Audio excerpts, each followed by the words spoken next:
Moving on to Doctor Strange. All right, so we got Mads Mikkelsen in this movie. It's instantly awesome. I mean, seriously, is there someone who doesn't like Mads Mikkelsen? If you don't, you're wrong. That's okay. It's okay to be wrong every once in a while. I know I can be, but not on this one. Mads Mikkelsen. If you haven't watched the show Hannibal, get on it. What else can I say about that? All right. We also have Benedict Cumberbatch here. Big fan of him. But I don't know. Just the MCU, while their villains can feel a little rushed for sure and almost stock generic in a way, they really do hire amazing talent to play the villains regardless. I was just paying attention throughout these of all the names that play these villains, and it's like, damn, man, they really do get incredible actors for these roles, even if they don't give them a ton of lines and a ton of time to develop them. But man, they really, really foot the bill for some kick-ass actors. So, all right. So, as I've described this movie in the past, it feels like Inception on acid. It's like that scene that you saw in Inception where the city folds over on itself for a second. Yeah, that times 1,000. The visuals in this film alone were worth the price of admission when I went and saw it. Just, I really wish that I hadn't watched the trailer for this movie beforehand. I have read a good amount of Doctor Strange in my life, and I knew they weren't going to get as weird with it as the comics. Like, the comics are, you think this movie's weird or strange? The comics are fucking out there. We're just reading them being like, because I read a bunch before I went and saw this movie, and I was trying to see like what they would and wouldn't do, and there were certain things I was picking out, like him vomiting shit up and the stuff he has to eat in order to be the Sorcerer Supreme and all that stuff. I was like, oh, they're not going to include that stuff, and they didn't. I'll be curious where this heads in the second movie. But I have read a decent amount of Doctor Strange, and I think they do a pretty good job with his origins here.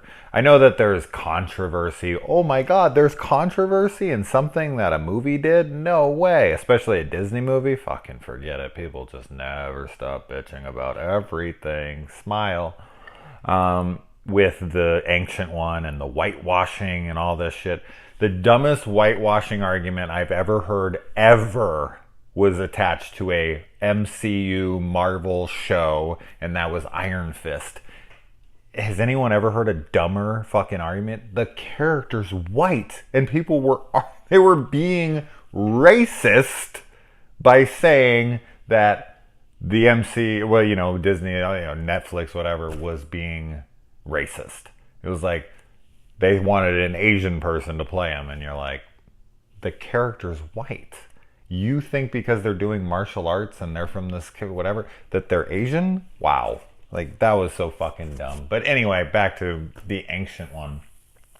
It's Tilda Swinton. Have you not seen Suspiria? At this point, no one had. But have you not seen, like, the chick can play anybody. It just sucks. I get it. There's not enough roles for Asians. There's not enough roles for blacks. There's not enough roles for women. There's not enough roles for this. I get where that argument's coming from in a way, but for me, it's the best person for the job, period. And I get why affirmative action and these things have to become become a thing, but at the same time, I don't want to live in a world where people have to be told what to do. But I know that they do, because if they don't get told they have to do this, then they'll never fucking do it. Like, I hate that has to be a thing. Like, I wish it was just even, because they would just take the best person for the job, period, always, and that these things wouldn't have to be a thing. But they are, so it's an annoying balance that you have to deal with. And I love Tilda Swinton in this. I love her as the Ancient One. So I can't really speak to the matter of like, well, I guess I wish they would have put a different character in this place, like, you know, a different actor in this place. It's like, but I love what I have here. So just to be politically correct, maybe I'd get an inferior performance. Like, I don't want that. I like her performance is amazing. It really is, like it always is. And it kind of gets washed away with the whitewashing accusations. It's like, but it's still a great performance. Can we at least agree on that? Can we at least appreciate that, even if you disagree with the casting, which I find to personally be kind of silly, but I don't know. Anyway, all right. I spent way more time talking about that than I wanted to. So yet again, we got a egomaniac genius with a photographic memory and whatnot. Yeah, it's another Tony Stark of sorts, but this is the guy who takes on the mystical realm and not more of the physical, protection that the Earth needs. These guys need to take care of the magic realms. And the opening, you get a pretty little dark moment here in the opening. Mads Mikkelsen's character here, he cuts this guy's head off and puts it in a thing and to create this spell. I thought that was pretty cool to see a decapitation in the opening, though they don't show it as heavily, like they show the shadow of it, right? So yeah, I don't know. For a movie like this, it was like a pretty cool dark opening. And now the person that he first denies when he's on the phone in his car and he's driving, that's Rhodey, right? From Civil War. That's his injury, his paralysis and everything. That's gotta be who that is. So I thought that was a cool little connection to the last movie there. He gets in this car wreck and his hands are just crumpled. They go under the steering wheel, completely crush his hands, try to fix them, and of course he's obsessive. This is his whole world. Everything relied on his hands, a surgeon's hands. He's got to be able to, he could still be a doctor for sure. He just couldn't be a surgeon. With as good as he is with medicine, he could be prescribing shit. He could be doing all sorts of things. He wants the glory of surgery. But he could have been still an amazing doctor, no problem. So when he's like so pissed off that he can't come back and this and that, it's like, but you're Dr. Stephen Strange. You can still do incredible medical work. It's not like you have to quit that job and do something else completely.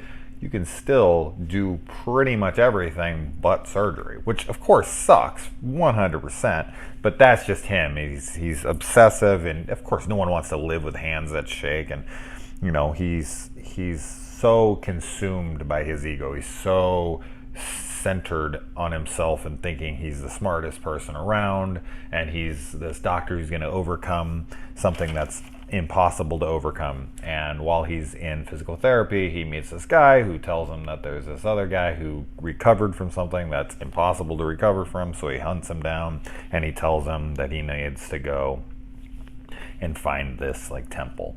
And so he goes and he takes all his last money. He's total asshole to Rachel McAdams' character here, Dr. Palmer, Christine, right? And total fucking piece of shit with the stuff he says to her after she's trying to help him and everything. Oh, I was like, oh man, Steve, you're gonna have a big character arc for me to feel for you here. But he goes off and he finds, gets his ass kicked, and Mordo comes in and helps him, and they go and they meet the Ancient One. And of course, Steven is, Doctor Strange, he's a lot like me in a lot of ways, like in the sense that he's so grounded in reality and he's so dedicated to a lot of Western medicines and stuff and I'm not fully, he's a little more so than I am, but the Ancient One, who I flew out to see with every dollar I had and all this, was like showing me the chakras and, it's your mind that needs to heal it and all this. I'd be like, oh my God, just like he is, like, I fucking blew all my money. Like, I screwed myself. Holy shit, what am I doing? And then she, pushes him out of his astral body and then throws him through this acid mind trip, and it's like flying through the cosmos and comes back, teach me, and they throw him out and he has to sit at the door. It's like the Fight Club initiation, on the whatever day they got to let him back in. And all right, I haven't even looked at my fucking notes once. I don't know where the hell I'm at, but forget everything you think you know. That would be very hard for me, as I said. That's where I would struggle. But once you showed me what she shows him, like him, instantly changed. I like how he does think like she drugged his tea for a second, because that's where I would think I would go for sure. But I don't know if I would be able to stay. I'd probably be so freaked out by what I just saw, I'd probably run out of there like a little baby. Now after we meet Mordo and the Ancient One, we also meet Wong the Librarian.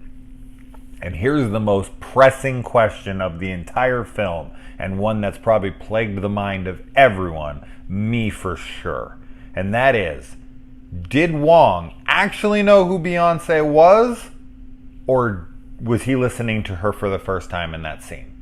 When the Beyonce song comes, obviously I'm kidding, but I'm being serious in the senses that I really do want to know the answer to that question. When he calls him Beyonce, he goes into one of the next scenes is him listening to Beyonce. And I asked a bunch of people what they took that scene as, and a few of them were like, oh yeah, I thought I took that as he knew her and was just listening to her because he was a fan. Or as I took it in the moment, like, oh, that's cool, he's checking it out since he brought it up to him and he seems to know nothing about it. Because it's not like he was humming it, it wasn't like he was singing it, it wasn't like he was just listening to it. So, I don't know. Right? They got a Wi-Fi password. You know, they're not savages, so he was able to go on fucking Spotify. I don't know this is 2016. Probably, yeah, they had Spotify back then. I don't know. Doesn't matter at all, but it is one that I had to give a little survey after the movie. Like, what do you think? And I had like a 50-50 split. I think it's really dicky that she shows Steven what he fucking can do and what she's capable of doing, and then just kicks him out. Like, I thought that was that was really fucking mean. I guess, yeah, as it was just to test whether or not he was committed to it or not. But he reminded her too much of Mad's character there, so that's why she booted his ass. And then Steve goes in, he performs this forbidden spell. Of course, he's the rule breaker, and he's got to go in, and he's got this photographic memory, as we said. He's going through all of their stuff. He's reading book after book after book. He brings like 4 books back at a time, and they're like, how the hell are you getting through this stuff so fast? But he still can't buy into it. She even has to leave him on Mount Everest for him to be able to come back. So they're pushing his ass really hard. And once he performs that spell, they tell him about the mystical wars going on, and he's like, fuck that, I'm out of here. But then Caecilius comes back, Mad's character, and we find out that Caecilius thinks that time is the real enemy, and he wants to give everyone eternal life. That if he returns us to the dark dimension and lets Dormammu come through, that all of us are going to be able to live forever. So yet again, another character that genuinely thinks that he is the good guy, that he's the hero here. And he even sees the Ancient One as a hypocrite, as does Mordo. I mean, it's funny because Strange seems to be the only person, one of the only people that knows. In fact, I think might be the only person, because I don't think Wong knows either, but Mordo finds out, Caecilius finds out, and each one of them turn on the Ancient One when they find out that she's been utilizing power from the Dark Dimension to be able to stay alive for as long as she has. Which, that's kind of true. That's very Jedi in a way, where you're only allowed to practice in the light and you're not allowed to take on any dark side powers, which I've always found to be total bullshit. Because if you ever really pay attention to the Star Wars franchise, like I have, most of the time, if not all the time, the dark side wins. Like, it wins out. Luke getting super angry, fucking, Obi-Wan getting super upset after the passing of Qui-Gon to be able to defeat Maul. And there's plenty of times where light sides, where their anger is what will let them win the battle. So, yeah, I think dabbling in, or not even dabbling, fucking learning both sides and being able to find a balance, which is what I think episode 9 is going to be about. But that's different video. That I'll probably never do. I don't know. I don't think anyone gives a shit what my thoughts are on Star Wars.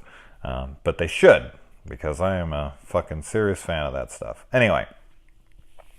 We got Scott Adkins in here. Scott Adkins. I love Scott Adkins. I love him as an action star, and I want him so badly to be Batman. I know I've been wanting that from way before he did this recent freaking audition tape that he did. I've been pushing him for a while to be. I just think he's the perfect Batman. People will be like, oh, he doesn't act, he can't act, this and that. I call bullshit. I think he'd be perfect. It probably won't happen, but I can always hope. We got the astral body fight between Stephen Strange and Scott Adkins' character. Really cool. And I like that when he apologizes to Christine, she's so used to the arrogant asshole from before that she's like, okay, there must be seriously something wrong with you. That's how I am with the mother of my children. Anytime she's nice to me or if I'm nice to her, we do that to each other. Like, you feeling okay? Like, feeling each other's heads. Like, everything all right? You're being a little nice to me. I don't understand what's going on right now. And Steve gets the cloak of levitation. Leviosa, not Leviosa. And I like that. It's kind of like, it reminds me of the magic carpet in Aladdin. You know, it's very similar to that, the way that it acts, the way that it has a life of its own. I think that Chiwetel Ejiofor, I think, right? Mordo. I think he's great in this. I think his character's great. This performance all around is solid. We don't get enough of him, but I do think he'll be the villain or one of the main villains of the second film. The mirror dimension chase, it's crazy. It just is so visually striking. It just blows my mind every time I watch it. The amount of detail and the amount of work that would have went into that stuff. That's why I get so annoyed. I know I bring this up a lot, but when people trash CGI and they're like, it's garbage and it's this and that, like, look at that scene and tell me CGI is garbage. How the fuck would they have done that otherwise? How could they make a movie like, The Avengers? They couldn't make these movies with the amazing CGI that these companies have at their disposal. So just, anyway. All right. I listened to too many people's bullshit. I need to just stop doing that. And yeah, Dormammu's whole thing, the whole thing that he plays off of is people's fear of death. And that's how he gets them to come on over and, fucking pledge their allegiance to him. I don't know.